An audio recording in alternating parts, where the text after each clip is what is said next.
Die Diaspora spricht. Parlando. Diaspora Conoscere. Falando. Diaspora sta de parler. Diaspora spreekt. Diasporas speaking.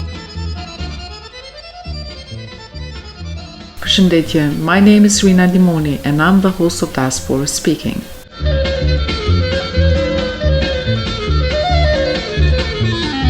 In this episode, I will be joined by Her Excellency Kosovar Ambassador to the Kingdom of Norway, Dr. Nita Luci, where we will explore the decision to choose Kosovo despite having the opportunity to live abroad, the role of an ambassador, as well as how cultural anthropology provides a peculiar perspective in this work.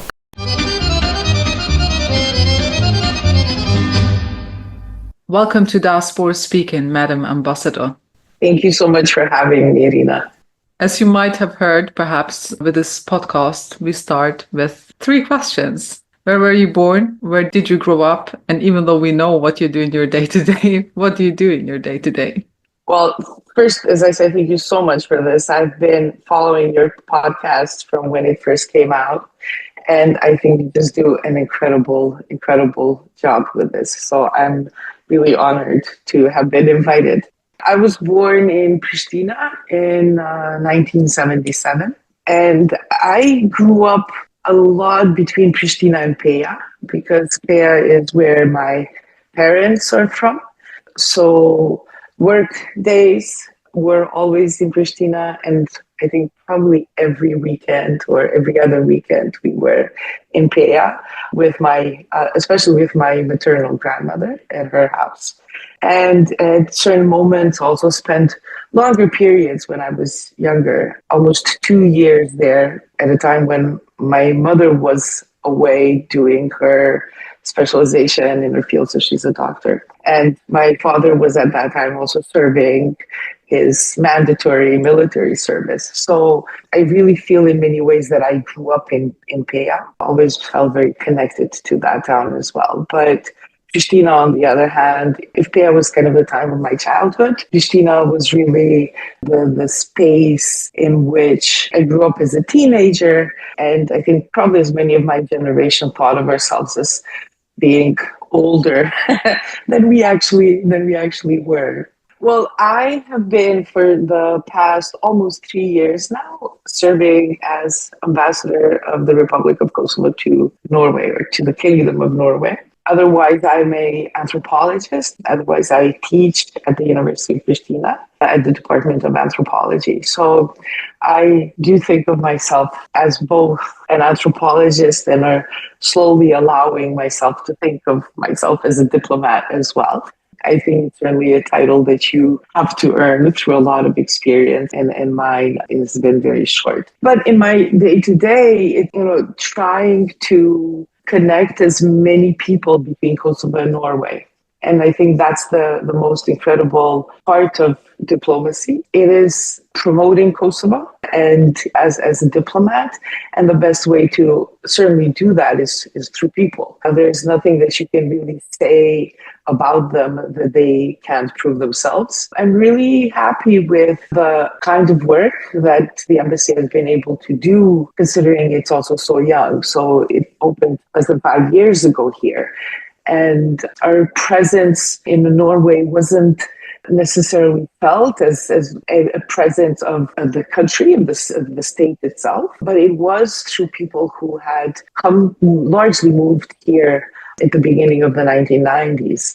And so they were really the ambassadors for a very long time. And a lot of the work is focused on bilateral relations between the two countries, whether it's in trade or in political processes. Then especially the focus has been in public diplomacy and cultural diplomacy, which is something I particularly enjoy.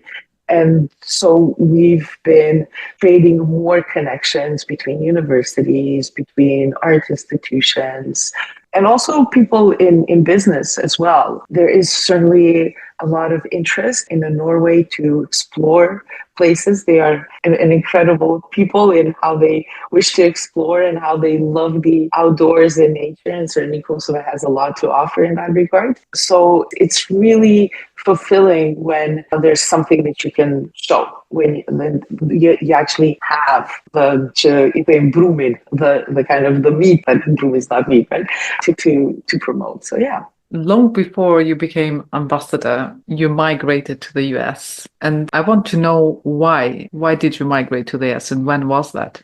Well, I had lived in the US with my family. We had lived there for 2 years, 86 to 89. And created a very interesting relationship. I always felt very connected to the US somehow, just because I think I was so young when we first lived there, and we lived in Boston. So there was, although we went back to Kosovo in 89, and it was a time when huge changes were taking part. And I know that a lot of people were kind of asking, why are you going back? Or why are you coming back? Since this is also a time when a lot of people were also leaving. I think for my parents, there was never sort of a doubt that we would go back to Kosovo.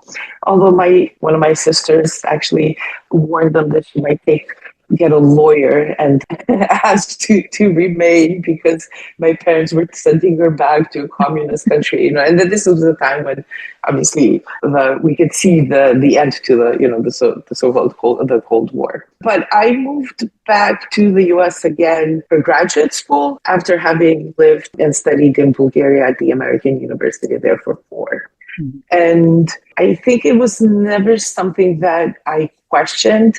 I did apply to graduate schools in the UK at the time. It really was also because the kind of anthropology that you could study and you could do in the US that drew me. And what I knew was the kind of academic freedom that you would have in the US. I think that was especially important, that you had obviously the resources, but that universities were this incredible space to ask difficult questions. And I went to the University of Michigan-Ann Arbor, which has been always very deeply tied to making, historically thinking back on it, making changes that were relevant to all other universities, to the whole higher educational system in the US, and how relevant it had been for Ann Arbor to create an inclusive campus.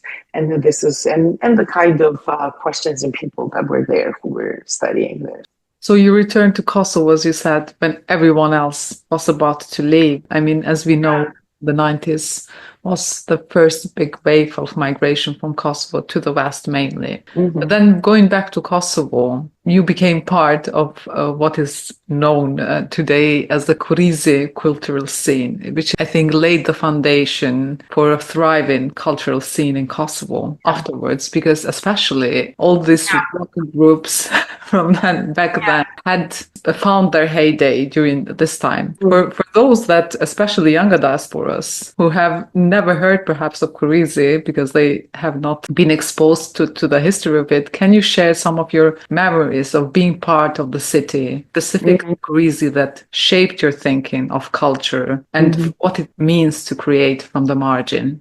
Well, yeah, as you said, we did go back, and we went back. I was still quite young, and this is the beginnings of sort of things falling apart. And my generation was also the first generation that then went to, in terms of high school, that went into the schoolhouse system of education. And so for me, Kurizi is, when we would go in the morning in front of the school building, the high school building, we would gather. We wouldn't be allowed to go inside. The door would be locked. There would be a police officer there preventing us from entering. And then we would all kind of go to Kurizi. So for me, initially, because I was still young at that point, Kurizi was not the Kurizi of going out at night in bars, but it was really that early morning space of just not, because we had no other place to go, right? Your school is closed, so where are you going to go? And gradually, I think what happened is that, well, just like so many other things during that time in Kosovo, everything kind of also went underground, right? For a long time, there had also been these underground movements, but every part of social, political, economic life had to be organized amidst the revocation of Kosovo's autonomy, when media were being closed, when people were being fired from work, almost the whole labor force that was in state employment, which was the largest, obviously, in state socialism, were expelled from work for all kinds of reasons. We organized in other ways, in other forms.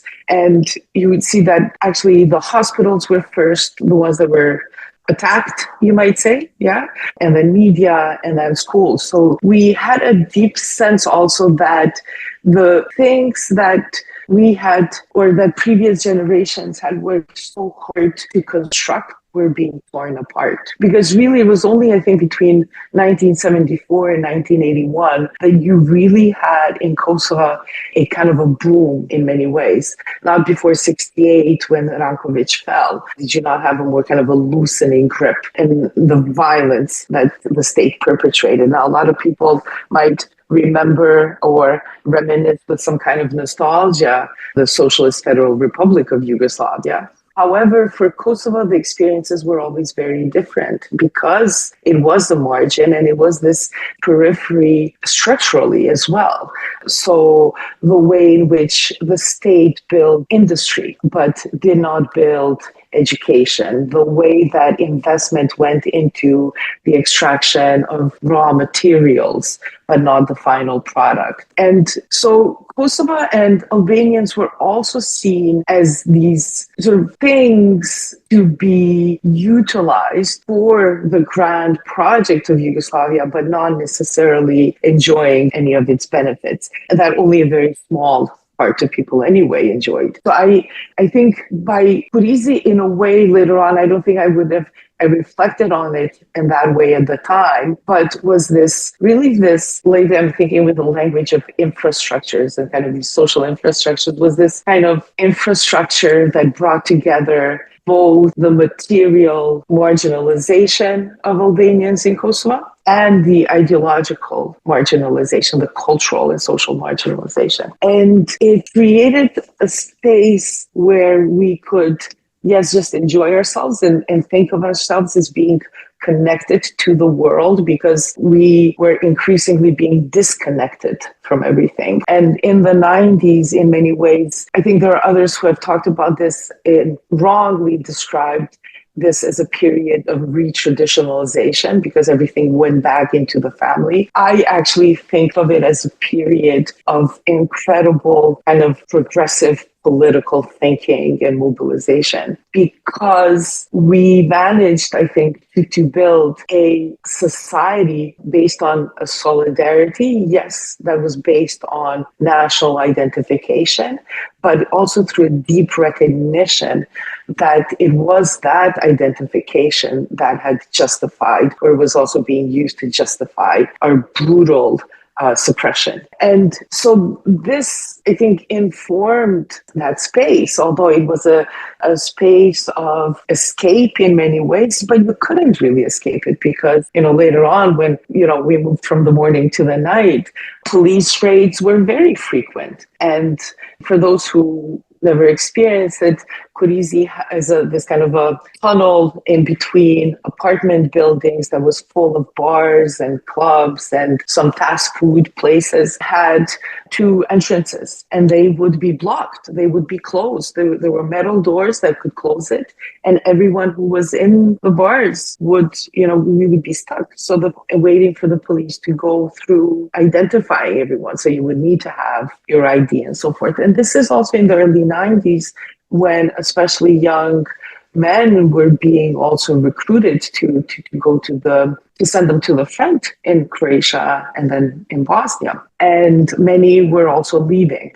So I was part of that generation who had, groups of male friends just disappear overnight because they fled mainly to Western Europe, in seeking asylum. So Kurizi was, I think, this small space where everything that Kosovo was, you had it there. Because Pristina was still the place where people from all over Kosovo came to study. There was only the campus in Pristina, like today, where there are other campuses. And to go back to, education, which we can't underestimate the relevance of the University of Prishtina as an institution and as a space that generated everything that was transformative, everything that happened in Kosovo. Had keenly identified with the university as the space to uplift the people. I do tend to find a lot of parallels between the ways, parallels, for example, with the 1950s and 60s in the US and the fight for integration and the kind of racialization that Albanians experienced. Because, I sometimes joke and say, in the mind of the Serbian Academy of Arts and Sciences, and it's not a joke, it was actually written down, Albanians lost their tails sometime around, after World War II, because this is how Albanians were being depicted. And then I became interested, obviously, also in how Albanian masculinity specifically was being depicted along the vein of this, this colonial disciplining that had existed in other places, a masculinity that was both seen as being violent and aggressive and animalistic that had to be subdued, but also then as impotent.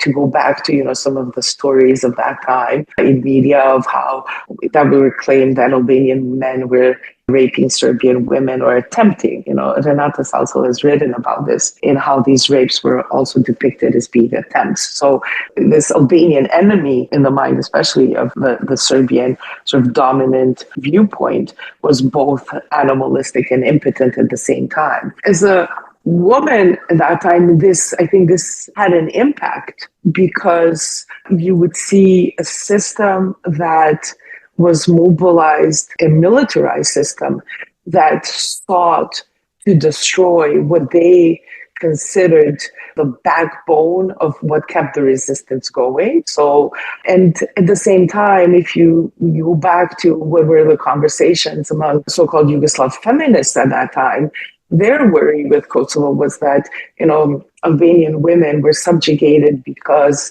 of that specific Albanian patriarchy that had them over-reproduce and so forth, but never really an interest to understand what it meant to be a woman in the Kosovo context. So this is the way in which I grew to think of the context in which I was young and in the context in which I was living, which was very different from not only my family, but everyone else around me. And very frequently when I would meet with, and especially later on as a student, I remember a student from, and this was at the American University in Bulgaria, a student from Serbia who told me that every time she would pass by these construction sites in Belgrade, she would be in fear that maybe one of the Albanian construction workers might rape her. And that somehow Albanian women were voiceless, were agentless, which was so important to justify the kind of oppressive system that was built. The justification that was sought, obviously there are realist reasons for why it was sought, but socially and culturally, what we had to contend with was this idea that was propagated that Albanians are this primitive people and that socialism would have to modernize them somehow, but it failed because they just can't learn, or they don't know what's good for them. And I think maybe that's that's the anthropology talking a little bit, but I think, it was really the way that, as I said, the system saw that justification.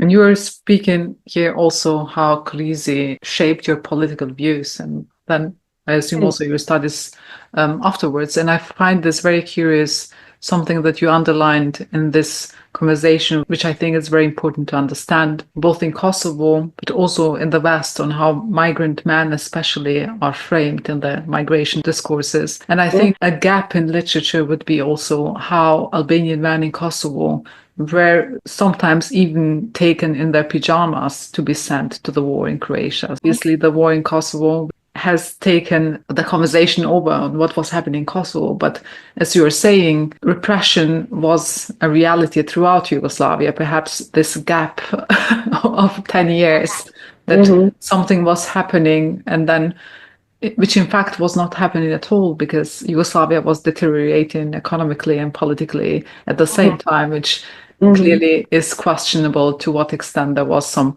if I can use this very big word, progress happening. But now we're going to move to the next bit, which is the war in Kosovo. And when I wrote the question down and sent them to you, I wrote also a note in brackets, please let me know if you're ready to speak about the war from a personal perspective, because I think it's a triggering conversation.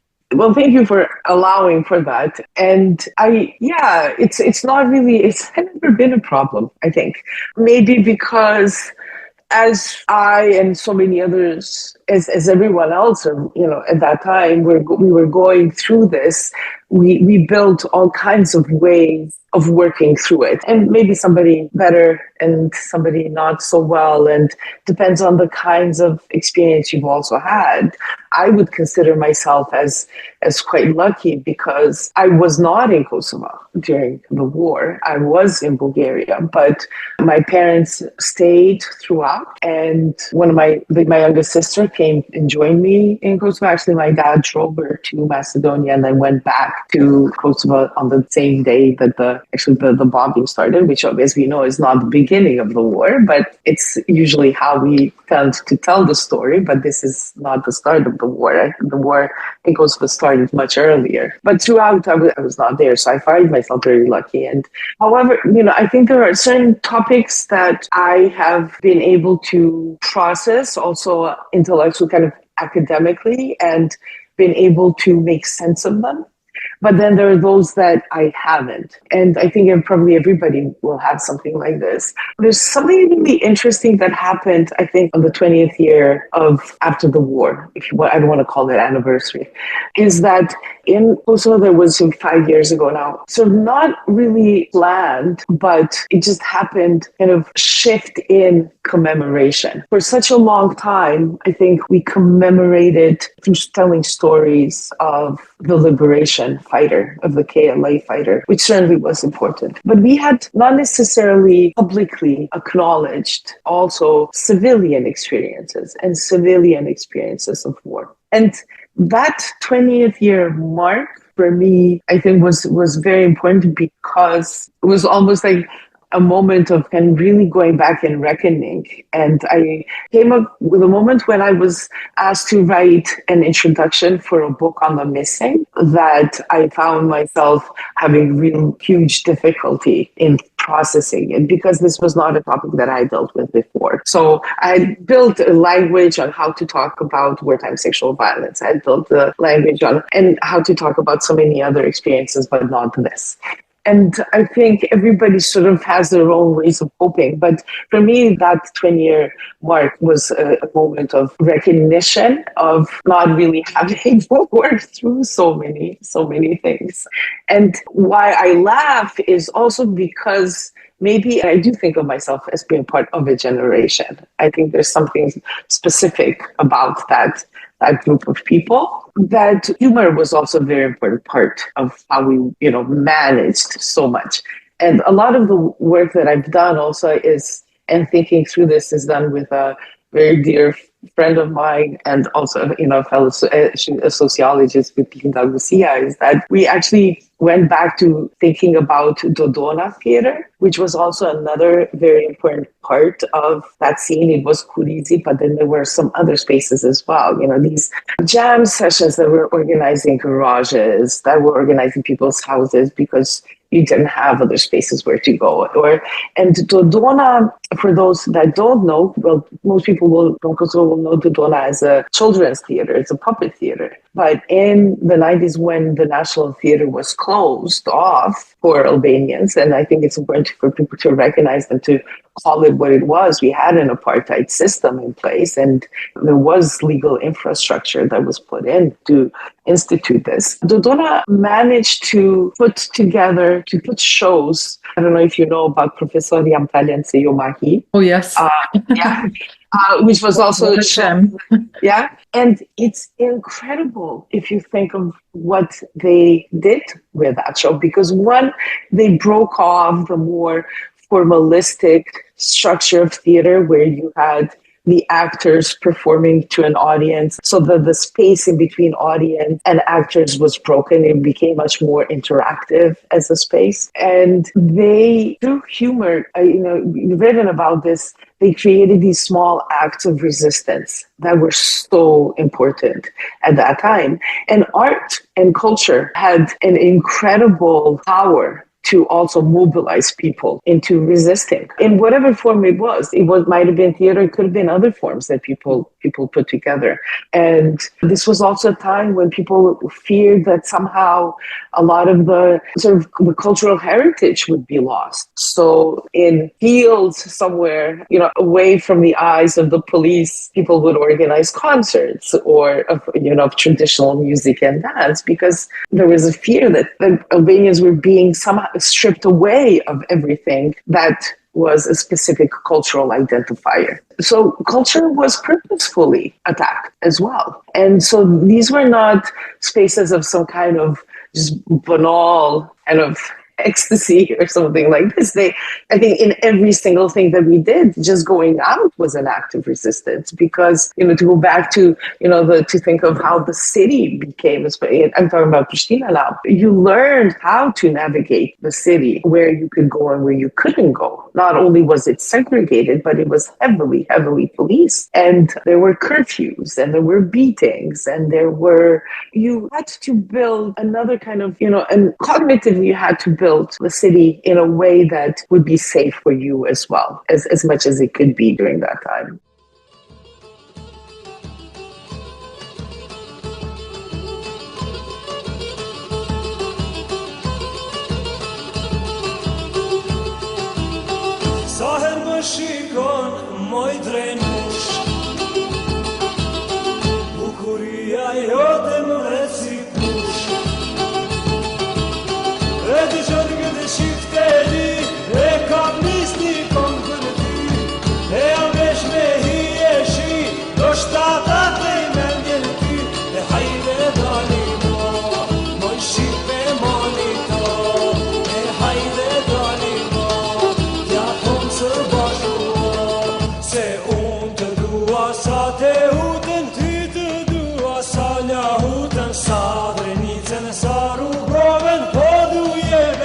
Kosovo, hey.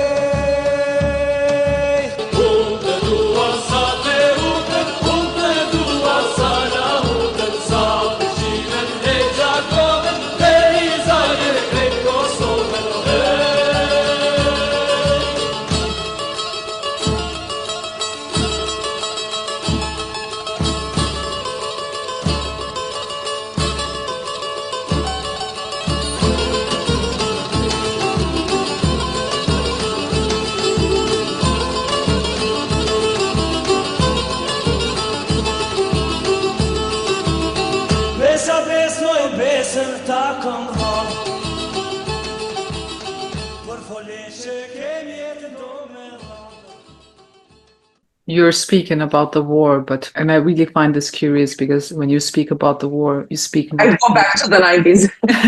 Yeah, exactly. And I think that is very important, because what is lost is how everyday suppression is war. I remember my late dad, he once told me that in the 90s and late 80s in Kosovo, making sure that people had to eat was an act of resistance. And I think that's something that is often undermined.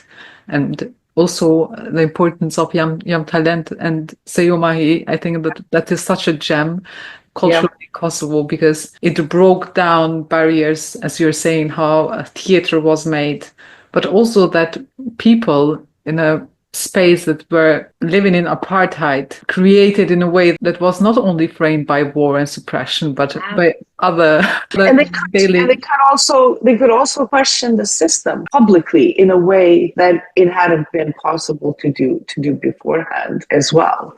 I think the great awe of everyone was that how is it possible for this small group of people to do something like this? And we moved, I think, from, if the 90s we were also resisting, but we had also gone into thinking, obviously building that narrative as victims of this suppression, because we were. And I don't agree that actually victimization was an important part of that project. I think actually suffering was. And I think there's a difference between how victimization works in, let's say, in nationalist discourse and how suffering became important in Kosovo. Because we showed our suffering, but we didn't think of ourselves as victims necessarily. I think we thought of ourselves as suffering under this oppression, but we grabbed on and created agency where we could.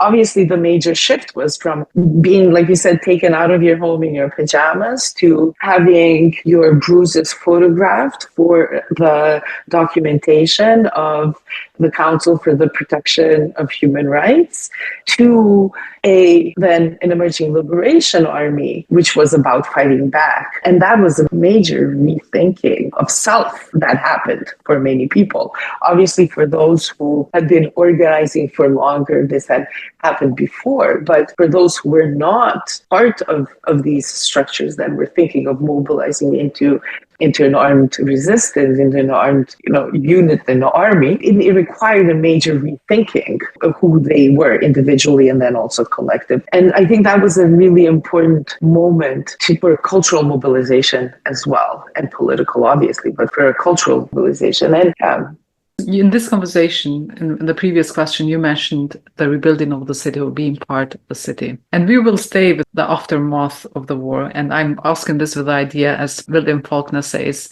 the past is never dead. It's not even the past. So rebuilding after the war requires dealing with the past strongly. Not only that, but also finding and refining yourself. So what do you recall about the aftermath of the war? And how do you see the rebuilding process, both for Kosovo and for its people? For me, after the war was the real confrontation with what the war had produced in terms of its destruction. Like I said, I think we're very lucky. We didn't lose anyone in our family, and that's really rare. And, we lost houses, my grandparents' houses, but that's really nothing when you think of what people went through. And after the war, a lot of people do talk about a sense of, obviously, with freedom.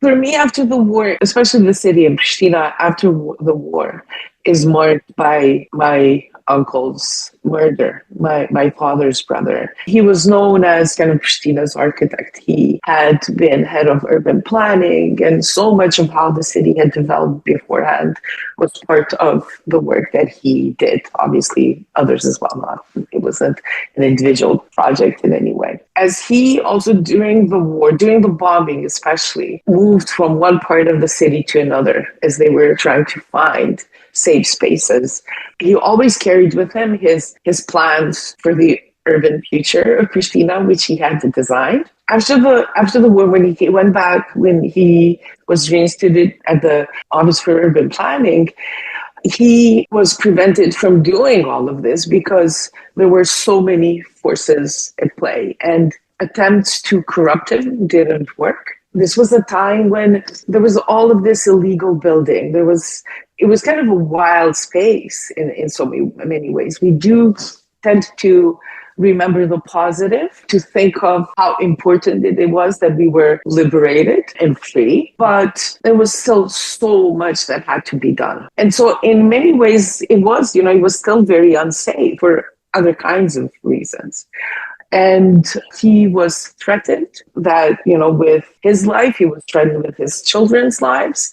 But he still, wouldn't sell out. And this is why he lost his life. And from there, Pristina just grew into this urban chaos that it's really difficult for me to accept. Because in everything that has gone wrong, I think, in how the city was built after, I see him, or I see his absence. But then the city is also really interesting because you can actually do this above ground archaeology of Kosovo's history. Just by looking at the layers that are so intersecting of aesthetic and expression in the city. So the build form, I think, is really important. That's a very touching, I would use this word, history, and then close history with the city. I just want to draw attention. We're speaking about Recep Luci, and there is a documentary that was produced, What Killed the Architect. It was, I think, in 2022. Yes. And unfortunately, with this history comes also what shaped the post-war, if I can use reconstruction. Corruption was a big part of it, and how it shaped public space and the urban geography of the city, which is very much having an impact, negative, I would say, to this day in Kosovo. And then in this climate of 2000, you went back to the US to study. I went back and I was already in the US when this had happened. But at that moment, what became recognizable was also that the violence that also occurs after the war, and Kosovo is no exception. We talk about these states of exception, right? The kind of international protectorate that was put in place also created all kinds of limits to how we could also imagine our future. And this was a major point of contention in Kosovo between, just in the terms of the city, between an architect's plan for a 50-year project, urban planning, 5 years is 5 minutes, and the UN missions plan for a 3 to 5 year plan for the city. And so you had, I think, a clash between how people in Kosovo were thinking of their future and how the mechanisms that were put in place, the oversight that was put in place that could not imagine that future and actually did not even recognize its past.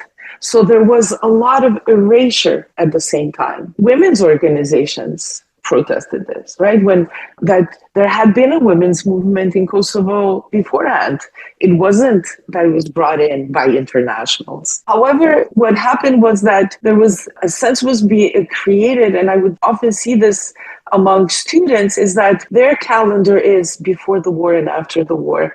And before the war, there's almost nothing. And then everything starts after the war. And then going, to pursue this graduate career, this became important to me to also talk about a longer history of longer in not in a historian's sense, but especially to look at the more contemporary history of Kosovo and how you couldn't really understand the war, and you couldn't understand the kind of energy then that became possible to imagine and to build a future for Kosovo without thinking of that history and that more contemporary past. And that's also how I approach this. As a graduate student, when you're away, you have the luxury to think through things in very different ways. But I always kept coming. And I think it was because of my field where I was always in Kosovo for a number of months and kept going back and forth. So I never made that break. I never made that disconnect. That is, and I don't know if other diasporas ever do. You returned to Kosovo when everyone is leaving. Yes. And then again in 2000s, everyone was again aiming to leave, but you returned to Kosovo. Yeah.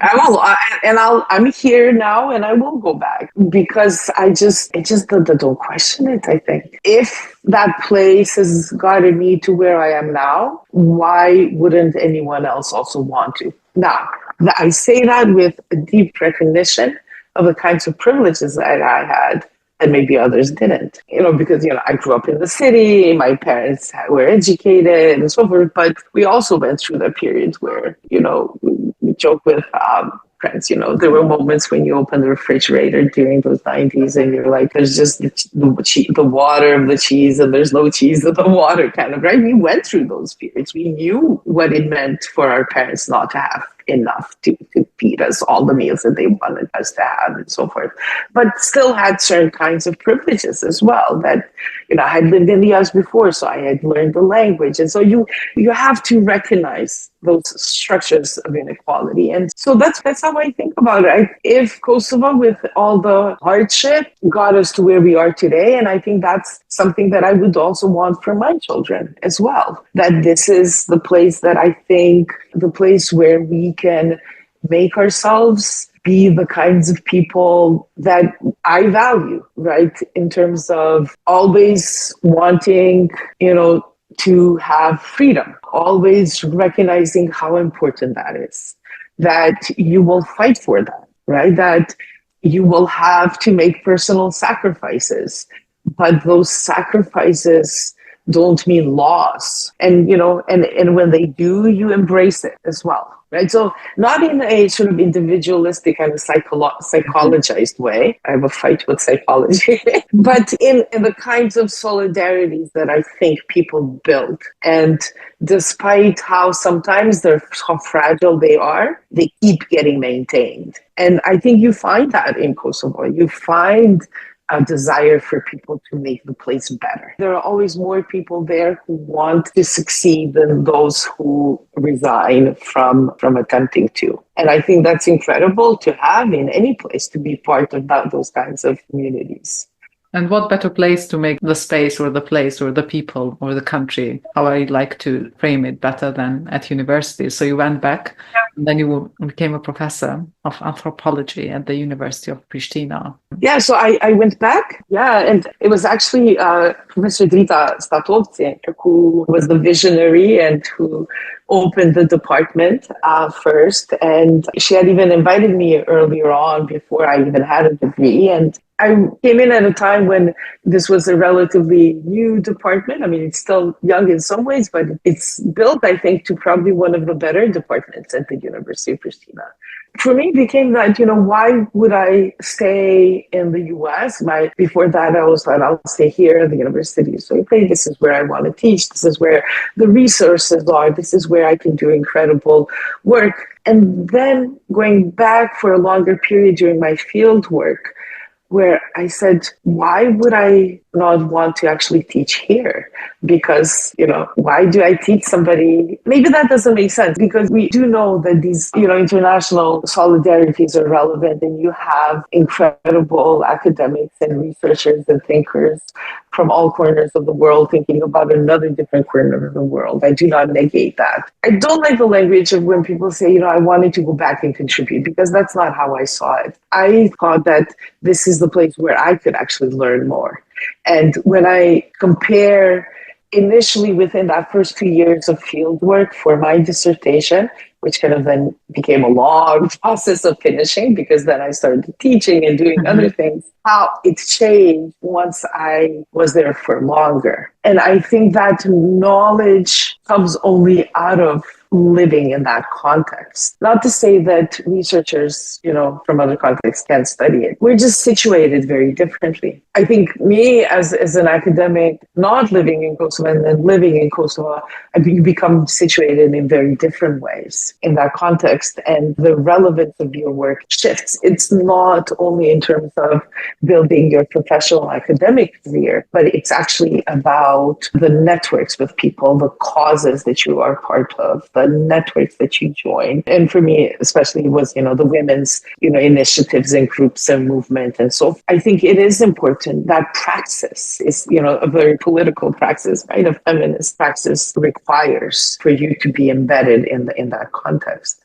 You're speaking about the relevance of your work shifting. Can you talk about the journey to becoming an ambassador, and what does this role mean to you? Well, I am an appointed ambassador, so I'm not part of the group of career diplomats, and Kosovo clearly has a young diplomatic corps, right? And so we still have appointed and career diplomats. When I was invited to do this, I saw it as really a civil servant job. At the university, in a way, you are a civil servant as well, right? Especially in a public university, maybe if you're in a different kind of institution, you think of it differently. But at the University of Prishtina, you see that your responsibility is to the public. The students are one public. That's one public square. It's not education for the sake of education only. It's the education in terms of imagining what kinds of publics are possible. To have had the honor to be invited into this role, I think that's how I needed to think of it as well, that it's about service to the public. It's about service to citizens. And so that's what I really work. And I think it was possible, it's been possible to do that kind of work as an ambassador, which I think is also an indication and a sign of the direction in which our republic is going, that we are to be held accountable by the people. And regardless of whether, you're appointed or you're a career diplomat, you are accountable to the interests of the country, and the interests of the country are the interests of its people. So that's how I kind of think about this. It's not something that I sought out as a position, just like everyone has kind of dreams for their parents. I remember being like earlier when my dad is an archaeologist and he wanted me to be a physical anthropologist, but I went the cultural route. And at one point he has said to me something like, sometime in the future, when Kosovo becomes independent, then you could be a cultural attaché, But that was the only sort of like ever idea that said ever existed. I think it's incredibly important work in this context that we as globally find ourselves in that is shifting in so many ways. We're kind of in the midst of a very significant remaking of the world. And I think from an anthropological perspective and then an ambassador, do you think you can merge these perspectives at all in your current position? Well, I think what anthropology teaches you, if you're willing, is to listen, which is really difficult sometimes. But it's to really be able to listen. And if you need to listen in diplomacy as well. You need to be able to listen to what people are saying and what they're communicating, and to be able to understand different positions and to understand the complexity of those positions. And I think that's what anthropology provides, really, at the core. And then there also has to be an ethics in that work. And so certainly we tend to think that ethics is missing in politics. In diplomacy, I think it's important. You speak about ethics and complexity, and also early on when you spoke about your work and return to Prishtina, you were interested in feminist politics. How do you ascribe feminist politics or a feminist perspective, to use this better word, in your current role as an ambassador? One way in which you could do that is certainly to think about representation. And you could think of this at this very basic level, that it's about inclusion and women being there. And you can think of it numerically, which is important, and it's one part of it. However, it also requires recognition, right? So I have a very social justice kind of perspective on this, that it requires, recognition and then also redistribution. So when you engage in that kind of work, you have to, I think, to think of all of this. You have to think about women being there. You have to think about women's perspectives being heard and understood. And then you have to think about transforming the structures that otherwise would marginalize them or only keep them at that position where they're present numerically, maybe through a narrative that is predetermined, but that doesn't necessarily take into account their experience, and then use that experience and use that knowledge to rethink of the system as well. I don't think of feminist politics as having to do with access, or this idea that everybody has free access. I think that's rather empty, or, everybody has the opportunity. So we have to think of equity as well. And I think in this role, perhaps it gives you also the opportunity to view it from a different perspective. This role gives you also an opportunity to view the diaspora from a different perspective. For example, in the context of the diaspora in Norway, where we've managed in the past couple of years to build a network of women that is just incredible. In recognition of all the incredible work that people had done for such a long time, women were somehow also absent from certain conversations. I would sometimes get the response that, oh, well, no, there are no women. The women were not involved in this political struggle. And then I actually found them. So I think this kind of recognition and then redistribution means that you also seek to find the experience and knowledge that has maybe been marginalized for various reasons, or that hasn't been organized together. We have quite a big group, which is growing, of Albanian women in Norway. So they are from Kosovo, but they are from Albania as well, and other Albanian-speaking communities and areas from North Macedonia and also from South Serbia, that come from a variety of different professions and experiences, from homemakers to engineers. And there's an incredible amount of knowledge there. Kosovo doesn't have a feminist foreign policy, but Kosovo also does have a commitment to it. And then our president also runs, the forum, the Women, Peace and Security Forum, for 3 years now. So it is communicated as part of Kosovo's contribution to this conversation globally. And that's one part of it. But certainly I think it's possible to do that kind of work. And this brings us to the very end of this conversation. And there is one question that I ask everyone. If there is one thing you could bring from Kosovo to Norway that is missing for you there, what would it be? What to bring to a place that has everything in many ways, right? Maybe more sun. Maybe more sun. I do have to say that Norway is such a particular place. And I thought, having lived in the US and having traveled throughout Europe and so forth, that I wouldn't have difficulty adjusting to Norway. And I didn't, but it is very particular in some ways. That's very different from the UK. That's very different from Germany. There's something very specific to this place. One thing that I would like to have from Norway to Kosovo, if you will, is the expectation that things work. That if everybody does their part, things will work. This is an incredible thing, I think, in Norway, where people follow the rules because rules are to be followed. But rules in a kind of in a democratic way, right? It's not this kind of right? You pay your parking even if there's nobody kind of there too. Well, you get a huge fine if you don't. I don't know if this will sound kind of cheesy, but there are over 15,000 people of Kosovan origin in Norway, and a huge part of them actually are constantly engaged in that kind of exchange. You find people who then have a friend, they've gone to Kosovo and now they go there all the time and visit. And so while it might sound a little bit cheesy, right, it is the people, right? It is the people. But one thing that Oslo lacks is more food from Kosovo. So I think that would be a good thing to bring. We might not be kind of recognized for our cuisine, but I think that's something that we can do more of. And that I agree. Yeah. In Norway, but everywhere.